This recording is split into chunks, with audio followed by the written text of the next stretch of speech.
Hello, listeners. Welcome to Style Q Audiocast. I'm Keith Vaz, And I'm Aditi Mandlek.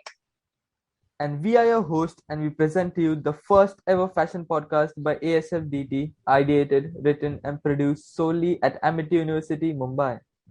StyleQ is our own initiative, which has now branched out to blogs, our own biannual magazine, and now to StyleQ Audiocast. Before we start with our first episode, there are a few more fun things that happen round the year, and you should definitely know them. We launched Design Hub this year. It is our initiative to give peer space for budding designers throughout the country, under which we have organized two competitions as of now, them being Denimatic and T-shirt. If you have to have a look at it, the link of our Instagram will be in the description box below. We showcased our design collections by students at Bombay Times Fashion Week in 2020. And apart from all of this, we have our school's own club, which is AMI Trends, which organizes fun events throughout the year. And recently, we had a mask making activity in which we had a number of participants. If you want to take a look at it, it's again available on our Instagram. Go have a look. Coming back, this podcast is a space for budding fashion enthusiasts, and this is where we talk about fashion inside out. So today's episode is the first one for the series of episodes, The Cost of Clothing, the waters we devour. Hook up till the end to find a way out. While all our brains are fed with the fodder of sustainable fashion, it's still costing us a priceless resource, which is water.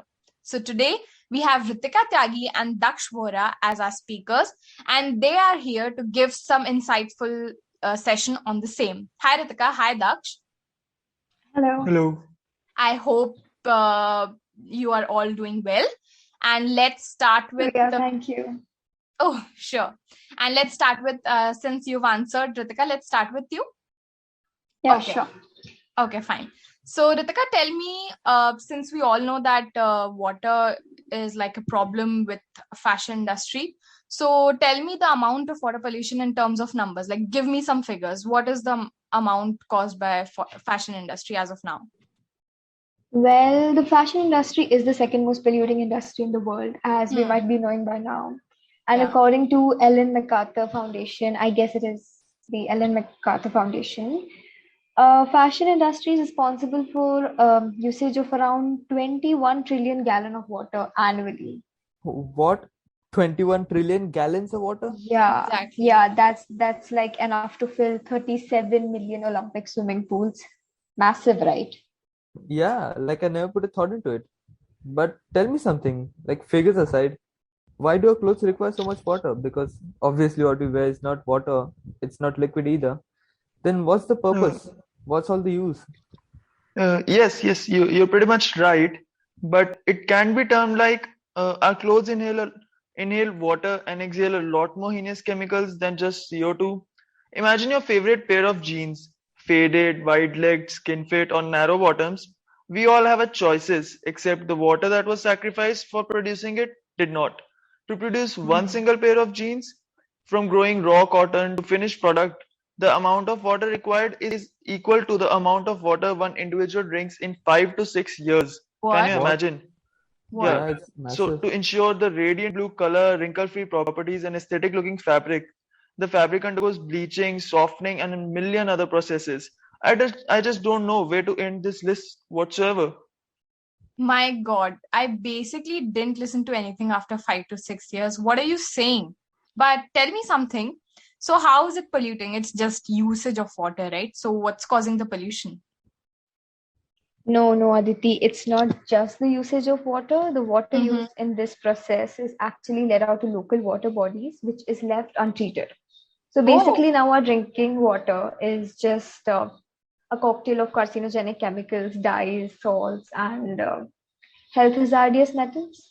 oh my Lol, God. is that why we have water filters at home? Yeah, probably. Like we could God. die if we actually drank that water. Yeah, that's actually way scarier than it sounds. I'm serious too. Yeah, it is. And you know what? That's not even it. Reports show a dramatic rise of diseases in the regions around polluted water bodies due to the availability of highly toxic chemicals. Really? So, like, it seems like low cost clothing has a high cost attached to it, environment and public health, like in the same package, right? Absolutely. And these aren't bogus estimates. Do you know what happened in Bangladesh? Mm-hmm. No, go on, tell us. Yeah. Well, Bangladesh exported around $34 billion worth of garments in 2019 that ended up in Main Street shops across US and Europe. What are you saying? $34 billion worth of garments? That is, Yes, yeah. yeah, I meant I've that read is about huge. this too. Yes, I've read Hmm. about this too. And due to weak regulation and enforcement in countries like Bangladesh, where garments are produced, dyed, and finished, the waste was directly dumped into water bodies like rivers and streams.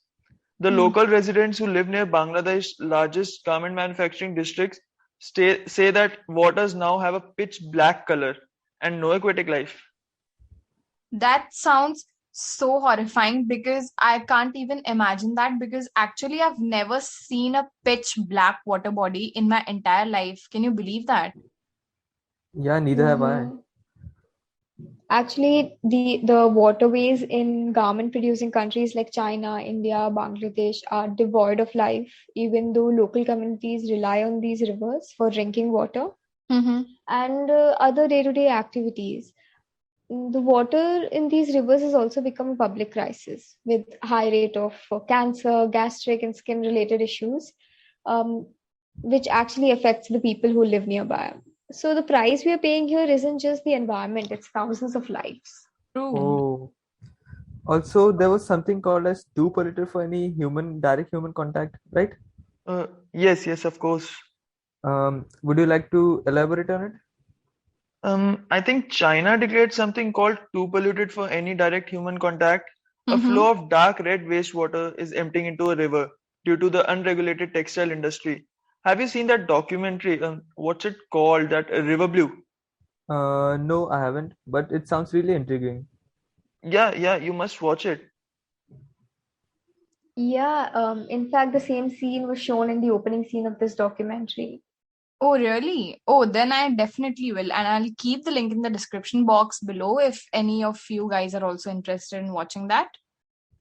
And there's Hmm. something similar that happened in India, I guess, Kanpur. So there are more Okay. than 400 tanneries, and Wait a second. What's a yeah, tannery? tannery is basically a place where animal skins are tanned and turned into leather. Oh, So I didn't know. yeah, Okay. so around 400 of them are dumping toxic chromiums and chemical waste into water supply, which subsequently turns up in cow's milk and agricultural products. What? I can't believe that people are actually consuming something like this on a regular basis. I'm pretty sure most of us consume agricultural products on a daily basis, right? And there's isn't surely enough awareness about this. No, obviously there isn't. But it's Hmm. not like anything new. Our late responses to threats has been in play for a long time. Come Yeah, on, Yeah. that's we true. realized we were polluting the environment after we already deteriorated more than half of it. We are responsible for up to 10% of humanity's carbon emissions, dried up water sources, and polluted rivers and streams. There's more. 85% of all textiles go into the dump each year. And Hmm. washing some types of clothes sends thousands of bits of plastics into the ocean. And that, my friend, is just a gist. When mass production machinery came along, cheap and mass produced clothes soon replaced bespoke, custom made sweatshops and tailoring. That was later left for the elite as hand labor got expensive. Yeah, just because hand labor is a lot of labor.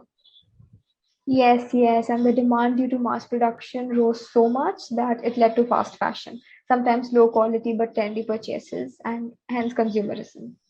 And more and more textiles were there in our landfills. So still we are producing and using and polluting resources like nothing happened. Hmm. Well, for a fact which might not be fun, by the way, uh, Okay. a single a single mill can use about 200 tons of fresh water per ton of dyed fabric.